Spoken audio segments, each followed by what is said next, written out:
Asalaamu calaykum kusoo dhawaada janaalkeyga xanaasho maanta waxaa rabaa inaan la wadaago hantiilo sabool ah sidoo ninka laba goor taajir iyo faqiir ku noqday. Haddii aad tagto dukaanada lagu gado bursaliidka ku yaala gobolka California ee dalka Mareykanka, waxaa lagu sheegayaa inay leeyihiin qoys reer Cambodia ah. Sababta sidaas loo dhahayana waa in ganacsiga noocan ah uu dhisay nin qaxootinimo ugu yimid dalka Mareykanka, hanti aad u badanna uu ka sameeyay ilaa laguna inaaso boqorka bursaliidka, kadibna hantidii oo dhan ayuu hal mar waayay. Ninkan waxaa lagu magacaabaa Ted Nagoi, wuxuu ahaa arday dhigta dugsiga sare ee Phnom Penh. Markii ugu horeysay uu arkay gabar lagu magacaabo Sugantini oo ahayd gabar uu dhalay sarkaal sare oo ka tirsan dowladda. Aad bay u qurux badneed ayuu yiri, isagoo dib u xasuusanaya lagama yaabo inaad garabkeeda ku aragto haweeney iyada ka qurux badan. Dhammaan wiilashii dhiganayay iskuulkiisa gabadhaas ayay wada jeclaayeen, isaguna maadaama uu ahaa wiil faqiir ah oo waalidiintiisa mid ka mid ah u dhashay dalka Shiinaha, gurigooduna ahaa tuulo u dhow xadka Thailand, wax fursad ah oo muusan haysanin inuu gabadhaas u dhowaado. Awood sare ayay lahayd sida gabdhaha qoysaska boqortooyada ayuu yiri Ted, aad ayaana loo ilaalin jiray.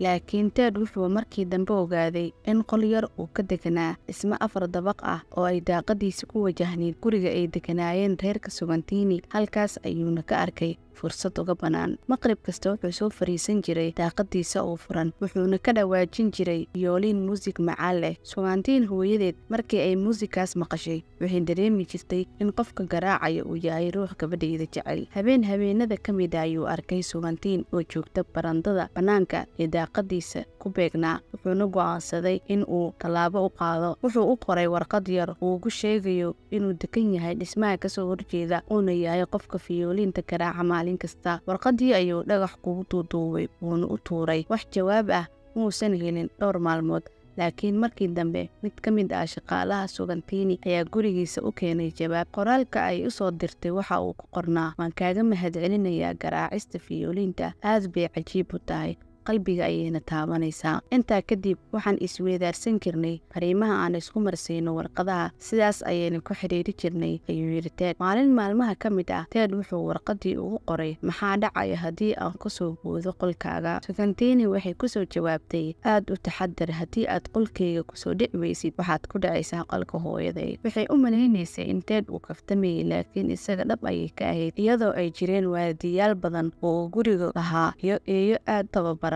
Iyadoo ay jireen waardiyaal badan oo uu guriga gabadha lahaa iyo eeyo aad u tababaran. Habeen uu roob da'ayay ayuu Ted soo fuulay geed ku dhawaa derbiga dhismaha. Siduu u sii socdayna wuxuu galay qolkii Sugantini. Xilligaas oo ay hurdaysay wuu kiciyey, waxayna ku dhawaatay inay qayliso, laakiin nasiib wanaag waxay garatay inuu yahay wiilka ay isku fasalka yihiin. maxaad ka sameynaysaan halkan ayay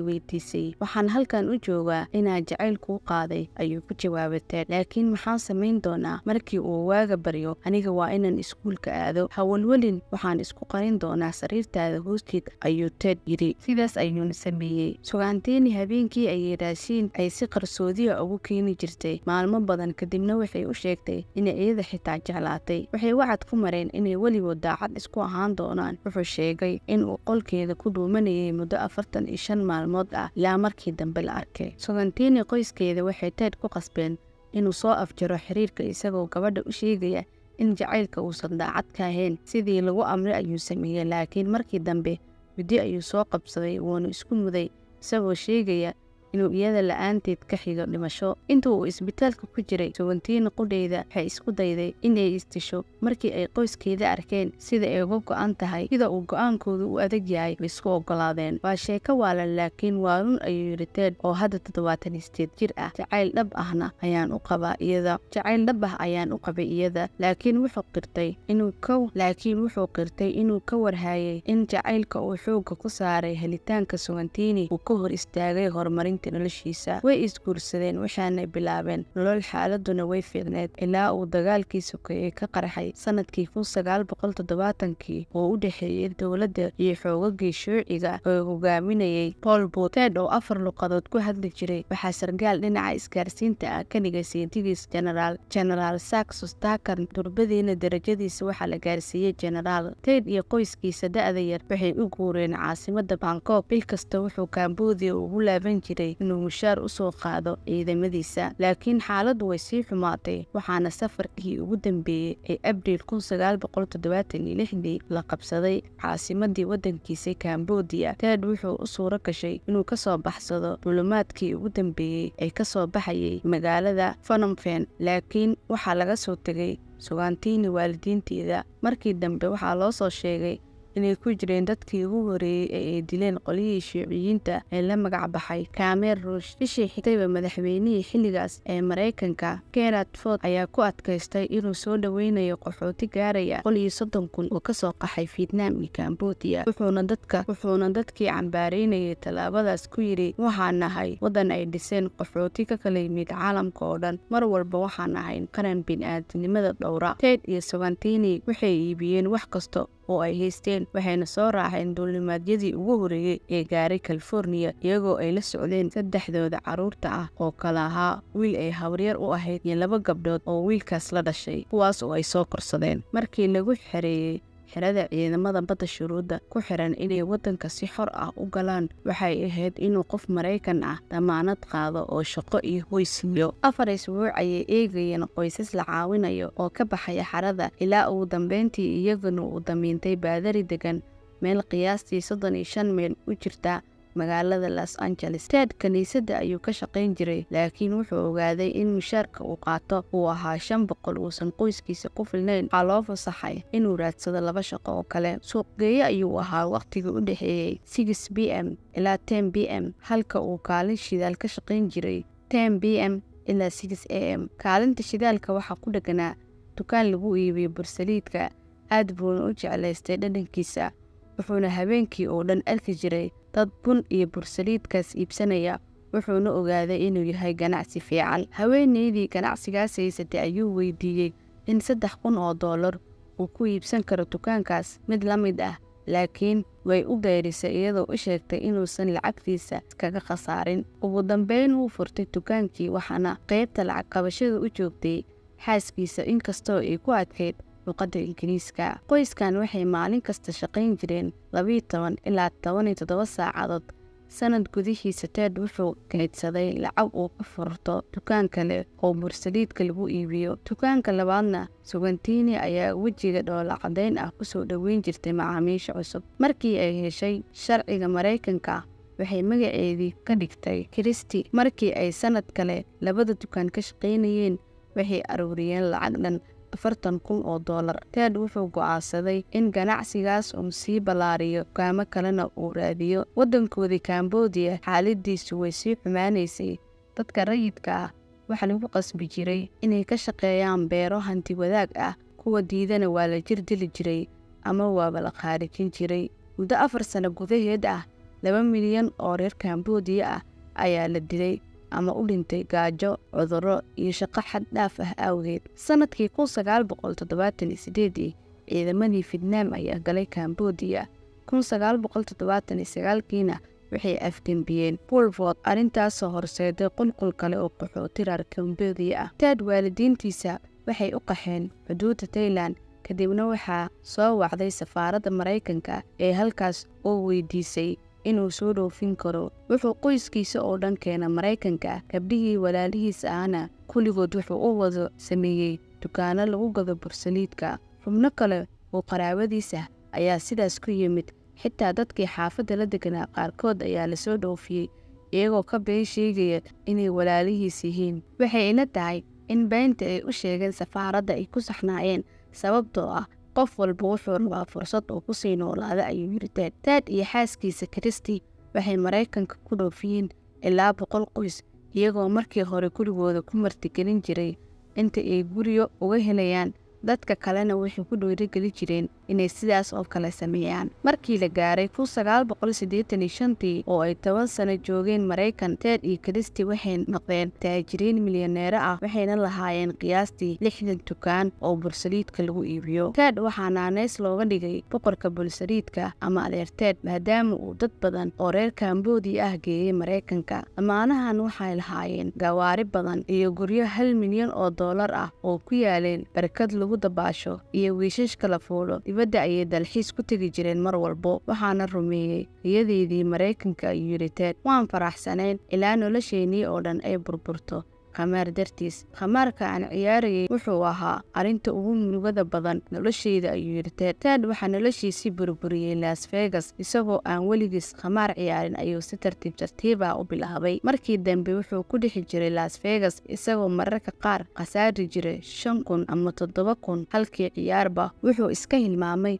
qoyskiisa iyo boqortooyadiisii bursaliidka. ma haynin waqti aan ganacsi uga fikiro, sidaas daraaddeed ganacsiga hoos ayuu u sii dhacay ilaa markii dambe ay musiibo dhacday, ayuu yidhi. Christie waxay u bixi jirtay inay meelaha khamaarka lagu ciyaaro ka soo raadiso, isaguna wuxuu sheegay inuu ka dhuuman jiray. markii uu guulaysto guriga wuu imaan jiray, laakiin markii laga guulaysto wuu maqnaan jiray. Christie mar walba way iska cafin jirtay. waxaan noqday nin aad iyo aad u xun oo meel walba lacag ka daynsada.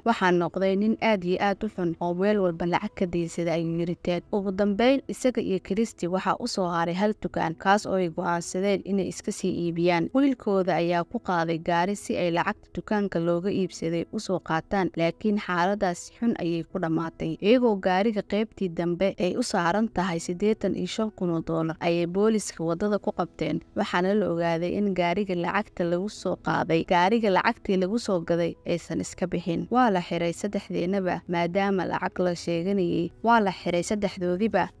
lacag lagu sheeganayay. way ka cabsadeen inay sheegaan lacagta ugu jirta gaariga. markii dambe ee la soo daayay lacagtii way waayeen. waa sheeko aad iyo aad u murugo badan, ayuu yidhi Ted. sanadkii 1998 Ted iyo Christie waxay dib ugu soo laabteen wadankooda, markaas oo isagu uu doonayay inuu ka qayb galo doorashadii ugu horeysay ee si dimuqraadi ah uga dhacaysay Cambodia, wuxuuna u xusul duubayay in xil siyaasadeed loo doorto si uu uga qayb qaato dib u dhiska dalkiisa. wuxuu wacad ku maray inuusan mar dambe khamaar ciyaari doonin. intuu Maraykanka nolosha fiican ku haystay wuxuu la kulmay madaxweynihii hore Richard Nixon iyo madaxweynayaasha kale ee kala ah Reagan iyo George W. Bush.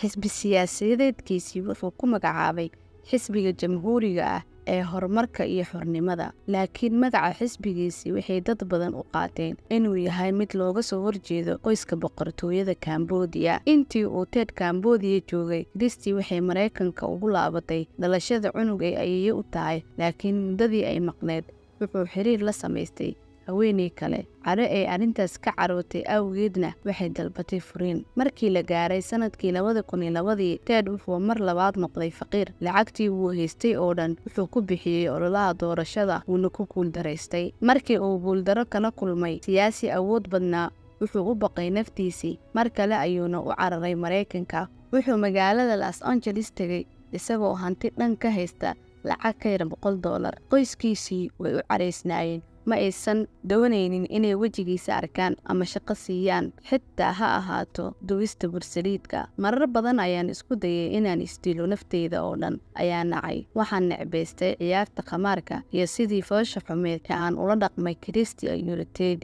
dhowr kaniisadood ayuu isu maray ilaa ugu dambeyn ay soo dhaweysay haweeney waayeel ah oo siisay meel uu seexdo. haddii aan qubays u baahdo, waa inaan albaabka garaaco oo aan dhaho marwa ma qubaysan karaa, kadibna gudaha ayay gelin jirtay si aan u qubaysto. markii cashada la gaarana albaabka ayay ii soo garaaci jirtay si aan u casheeyo. maalmaha Axadda wuxuu aadi jiray kaniisadda oo uu haweeneyda wiilkeeda baadari ka ahaa. Ted wuxuu noqday qof aad u wanaagsan diinta Masiixiga. 4 sano kadib wuxuu dib ugu soo laabtay Cambodia isagoo aan hooy xitaa ka haysanin wadankiisa. wuxuu degay magaalo xeebeedka Cape oo ku taalo gacanka Thailand. noloshiisa aad bay ugu adkeed ilaa markii dambe ay shirkad lagu leeyahay Shiinaha ka codsatay inuu ka caawiyo ganacsiga dhismaha guryaha iyo kala iibintooda. heshiis fiican ayuu la galay, lacag badan oo saami ahna ayaana loo oggolaaday. dhulal badan ayuu dilaal ka noqday ilaa uu mar kale ka noqday bilyaneer.